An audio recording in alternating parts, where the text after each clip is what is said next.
He had a PhD in economics. He understood compound interest better than almost anyone alive. And he still lost his life savings, not because he didn't understand the numbers, but because his brain wasn't built to follow them. This isn't a story about bad math, it's a story about how the human mind handles money, and why even brilliant people make terrible financial decisions. Today, we're looking at the psychology of finance. Section 1. The myth of the rational investor. For most of the 20th century, economics assumed something simple: people are rational. Given the facts, we calculate the best option and act on it. Then, in the 1970s and 80s, two psychologists, Daniel Kahneman and Amos Tversky, started running experiments that broke this assumption apart. They found that people don't weigh gains and losses equally.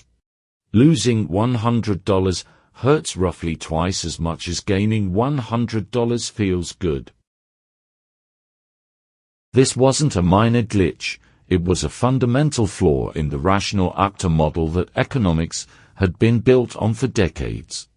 And it opened the door to an entirely new field: behavioral economics. Section 2. Loss aversion and the fear of selling. Here's where it gets personal. Loss aversion explains one of the most common investing mistakes: holding onto a losing stock far too long. Selling at a loss means admitting you were wrong. Emotionally, that's painful, so people wait, hoping the stock will come back, even when the data says otherwise. Meanwhile, they often sell winning stocks too early, just to lock in the good feeling before it disappears. It's a pattern so common that Kahneman and Tversky gave it a name: the disposition effect. And it shows up everywhere, from retail investors watching a single stock, to institutional fund managers who should, in theory, know better. Section 3. Herd behavior and the bubble problem. Humans are social animals, and that instinct doesn't switch off at the stock exchange doors. When everyone around us is buying, our brains read that as a safety signal. If everyone else believes something is valuable, surely they can't all be wrong, right? This is how bubbles form. Tulip mania in the 1600s, the dot-com crash. Cryptocurrency surges, different assets, same psychological engine underneath. The unsettling part is that herd behavior isn't a failure of intelligence. Some of the most highly educated investors in history have been swept into bubbles, because the pressure isn't logical, it's social. Watching your neighbor get rich while you sit on the sidelines creates a psychological cost that raw numbers can't out-argue. Section 4. Mental accounting. Why money isn't just money. Here's a strange experiment. Give people $50 they won in a raffle, and they'll gamble with it freely. Give them $50 from their paycheck, and they'll guard it carefully. It's the same $50, but our brains don't treat money as one single pool. Economist Richard Thaler called this mental accounting. We mentally sort money into separate buckets: bill money, fun money, savings, found money. And we treat each bucket by completely different rules. This explains why people carry high-interest credit card debt while keeping money in a low-interest savings account.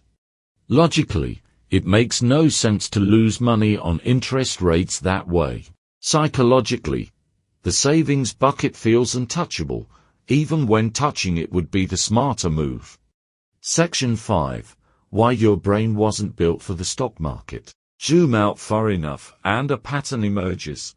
Nearly every major financial mistake traces back to a mental shortcut that once kept our ancestors alive. Fear of loss protected early humans from starvation. Herd instinct kept our ancestors safe from predators. The individual who wandered off from the group usually didn't survive. Mental accounting helped early humans ration scarce resources like food and water. None of these instincts evolved for a world of index funds, derivatives, and 24-hour markets. And that mismatch, ancient brain, modern financial system is exactly why the psychology of money often overrides the mathematics of money. Section 6. What we do with this knowledge. Kahneman and Tversky's work eventually earned a Nobel Prize, not in psychology, but in economics.